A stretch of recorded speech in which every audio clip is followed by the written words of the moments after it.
اتولدت مارغريت تريزا في عيلة ملكية قوية ملعونة بسبب زواج الأقارب، وكانت محكوم عليها من البداية. اتبعت عشان تتجوز عمها وهي عندها 15 سنة بس، وبقت إمبراطورة الإمبراطورية الرومانية المقدسة. لكن حياتها ضاعت في المرض والاكتئاب وحمل ورا التاني من غير نهاية. تعالوا معايا نستكشف قصتها.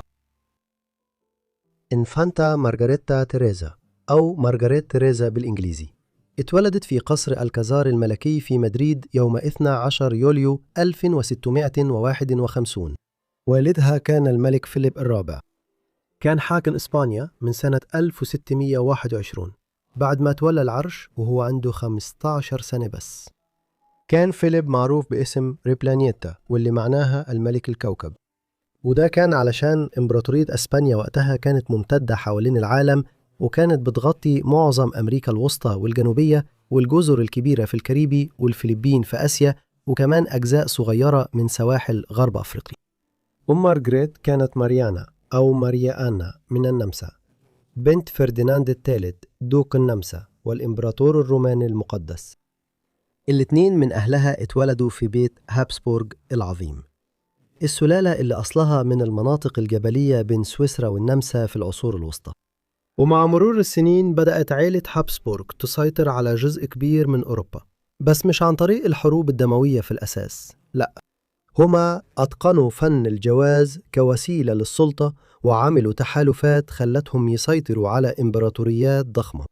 وفي أواخر القرن ال15 ورثوا عرش أسبانيا وبقوا أقوى قوة في أوروبا. عائلة سلطتها ما كانش ليها حدود. عائلة هابسبورغ ما كانوش معروفين بس بإمبراطوريتهم الضخمة، كانوا مشهورين بهوسهم الخطير بزواج الأقارب. جيل ورا جيل كانوا بيتجوزوا من نفس العيلة عشان يثبتوا التحالفات، حتى لو كان ده على حساب صحتهم. التقليد الغريب ده أدى لعواقب جينية مدمرة وسبب انهيار السلالة من جواها. والدين مارغريت تيريزا ما كانوش مجرد قرايب بعيدين، كانوا قريبين من بعض أكتر بكتير من اللي المفروض يكون عليه أي اتنين.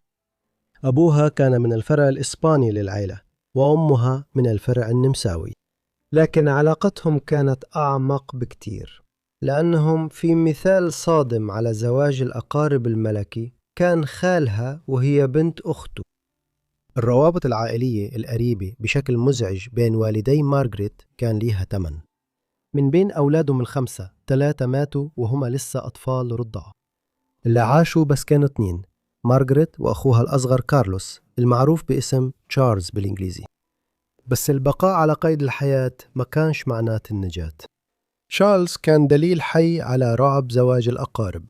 في العشرينات من عمره كان شكله أكبر من سنه وبيبدأ يصلع، وكان بيعاني من فك مشوه بشكل مرعب.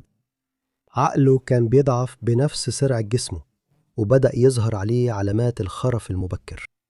وبعد كده الناس اللي عاشوا في عصره أطلقوا عليه لقب المسحور، لأن كتير منهم كانوا بيعتقدوا إن مشاكله الجسدية والعقلية كانت بسبب السحر. في الحقيقة معامل زواج الأقارب عند مارغريت وتشارلز كان عالي بشكل مرعب، وبعض التقديرات بتقول إنه درجة زواج الأقارب عندهم كانت زي الأطفال اللي بيتولدوا لأخ وأخت. لحد النهاردة المؤرخين لسه بيتناقشوا إذا كانت حالة تشارلز وراثية بس، وده نتيجة مأساوية لقرون من زواج الأقارب من غير رقابة، ولا كان فيه سبب تاني.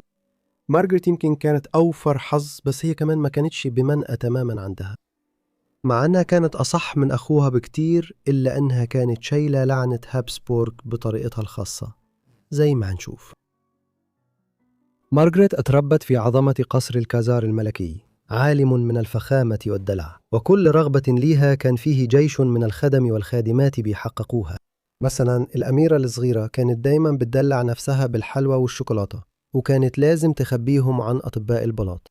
لكن تحت كل الفخامة دي كان في قيود خانقة في بلاط مدريد. كل حركة وكل كلمة وكل نظرة كانت بتتحدد بقواعد الإتيكيت الملكي الصارمة. كأميرة من سلالة هابسبورغ العظيمة كانت بتتلقى أحسن تعليم ممكن لفلوس والسلطة يوفروا لها. اتعلمت لغات كتير وركزت على الألماني عشان تقدر تتكلم مع قرايبها من عيلة هابسبورغ في النمسا، وكمان اتعلمت شوية لاتيني لغة العلم المقدسة والكنيسة الكاثوليكية الرومانية. بس ولا تعليم كان ممكن يجهزها للمصير اللي كان مستنيها. ولما مارغريت كبرت ما قدرتش تتجاهل فرق السن الكبير بين أبوها وأمها. أبوها كان أكبر من أمها بحوالي 30 سنة، بس لو الموضوع ده كان مضايقها عمرها ما بينت ده. بعيداً عن فرق السن، أهلها كانوا بيحبوها جداً. هي كانت جوهرتهم الغالية، الطفل الوحيد السليم اللي جابوه من جوازهم، وكانوا بيغرقوها في حبهم. بملامحها الرقيقة وروحها المرحة، مارغريت كانت بتسحر كل اللي حواليها. هي كانت ملاكهم الصغير، لقب كانوا بيهمسوا بيه بحب وسط العيلة والأصحاب. يمكن عشان كده أهلها طلبوا من واحد من أعظم الرسامين في أوروبا إنه يخلدها في لوحة بورتريه مدهشة وهي عندها 5 سنين بس. بورتريه هيبقى واحد من أشهر اللوحات في التاريخ. لوحة فيلاسكويز كانت زمان معروفة باسم لا فاميليا، يعني العيلة. دلوقتي اسمها لاس مينيناس، يعني وصيفات البلاط. ده عنوان أنسب لأنها بتصور مارغريت وهي بتخدم عليها كذا حد من خدم البيت وهم بيظبطوا فستانها. من بين الشخصيات الكتير اللي في اللوحة في واحدة بارزة، ماري بربولا، واحدة من الحاشية وعندها قزامة. في زمن كان اللي زيها غالباً بيتحولوا لمجرد وسيلة تسلية للنبلاء، فيلاسكيز عمل حاجة جريئة جداً. بدل ما يرسمها كأنها مجرد لقطة، اداها عمق وكرامة ونظرة حادة بتوحي إن جواها عالم داخلي معقد. حتى فيلاسكيز نفسه ظهر في التحفة الفنية دي كمراقب صامت لعالم البلاط الإسباني الفخم لكن الصارم. في ناس تانية باينة في اللوحات والمرايات. في لوحة لاس مينيناس ومن ضمنهم أهل مارغريت، ودي ما كانتش اللوحة المشهورة الوحيدة لمارغريت برضو. فيلاسكويز رسم 5 بورتريهات الأميرة وهي صغيرة وخلد جمالها وأناقتها الملكية.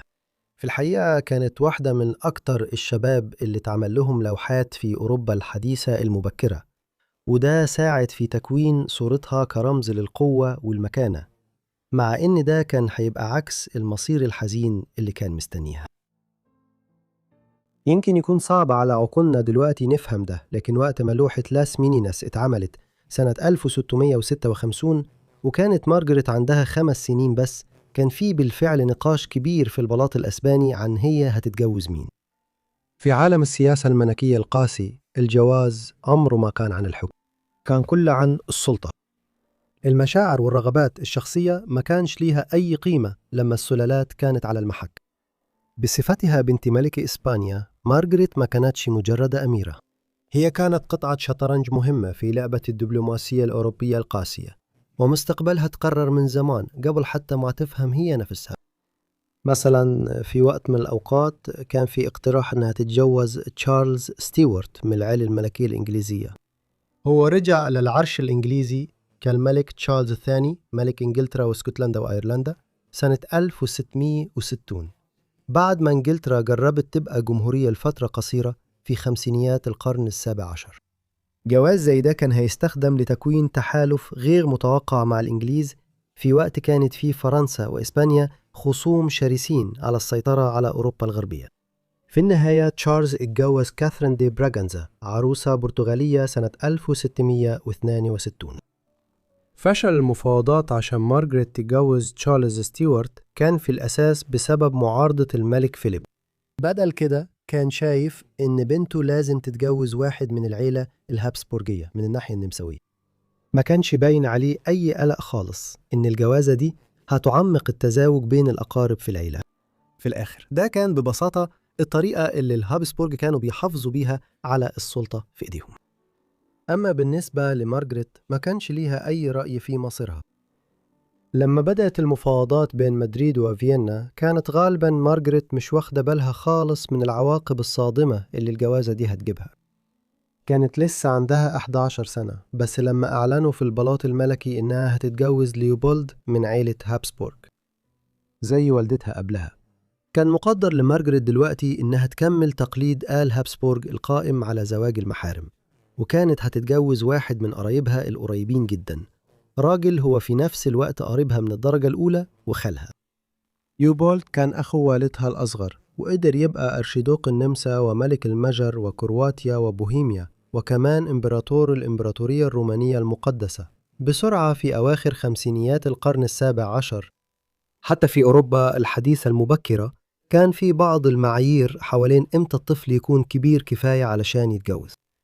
مارغريت اتخطبت لخالها في بداية سنة 1663، لكن اعتبروا إنها صغيرة على الجواز في الوقت ده، وبدل كده ما حصلش غير في إبريل 1666 وقت ما كانت قربت تكمل 15 سنة إن مارغريت سافرت من مدريد علشان تروح فيينا. وبعدها حصلت جولة لمدة 6 شهور، وما وصلش الوفد الملكي الإسباني في فيينا غير في ديسمبر 1666. مراسم الجواز اتعملت بعد كام يوم في 12 ديسمبر.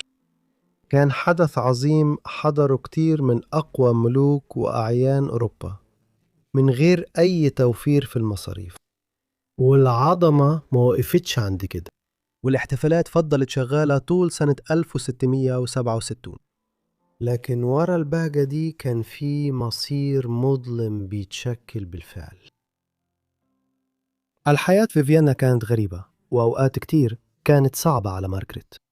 البداية هي وجوزها الجديد كان عندهم جواز غريب، يمكن يدهش الناس دلوقتي لما يسمعوا كده، بس هم ما حاولوش يتجاهلوا علاقتهم القريبة في الدم. هي فعلا كانت بتنادي يا عمي.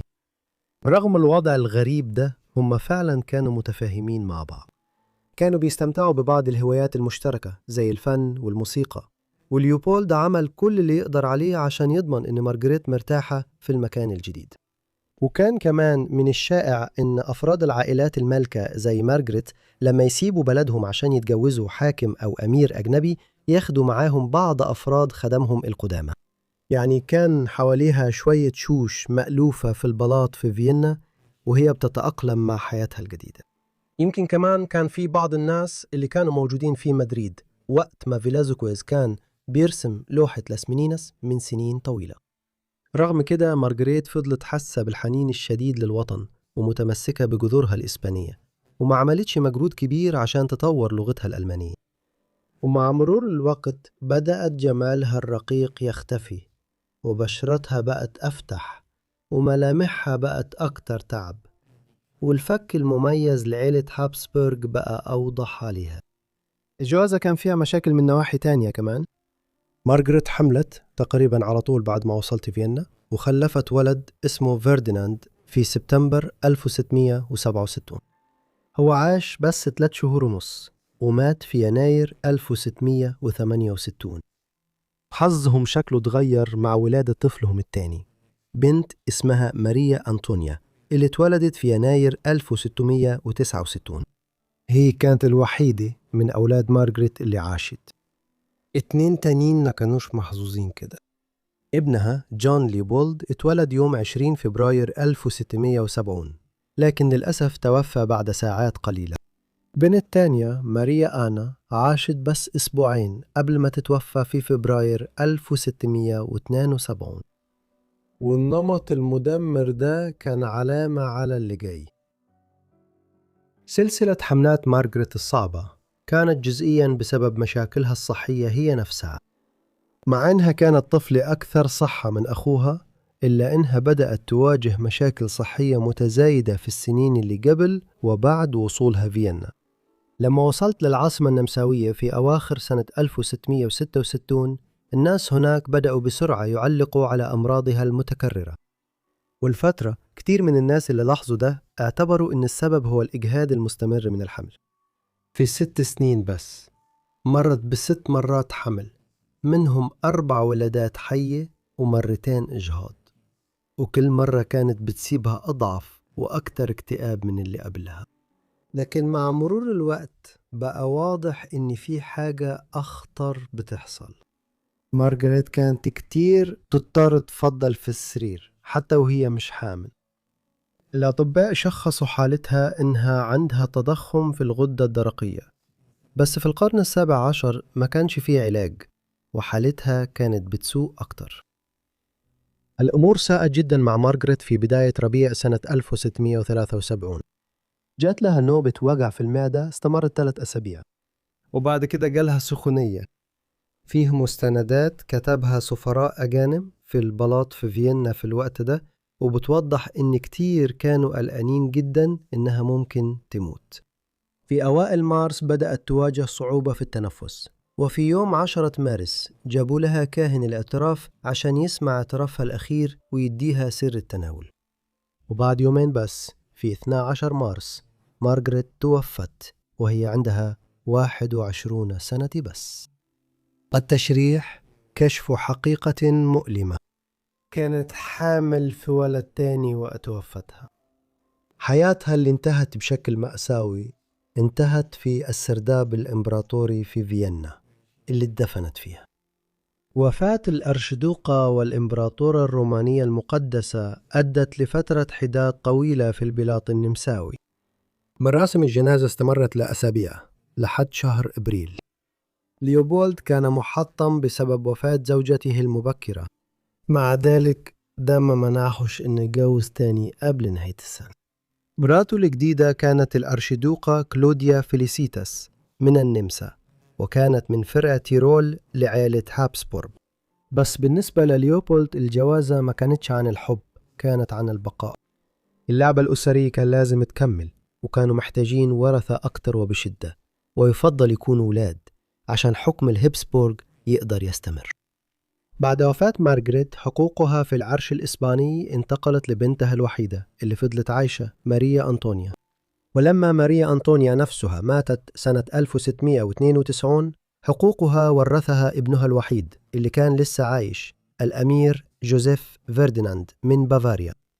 لكن وفاة جوزيف فرديناند المبكرة سنة 1699 ومع فشل الملك تشارلز الثاني في إنجاب وريث ده تسبب في أزمة خلافة، وده دخل إسبانيا وكل أوروبا في حرب وحشية استمرت حوالي 15 سنة.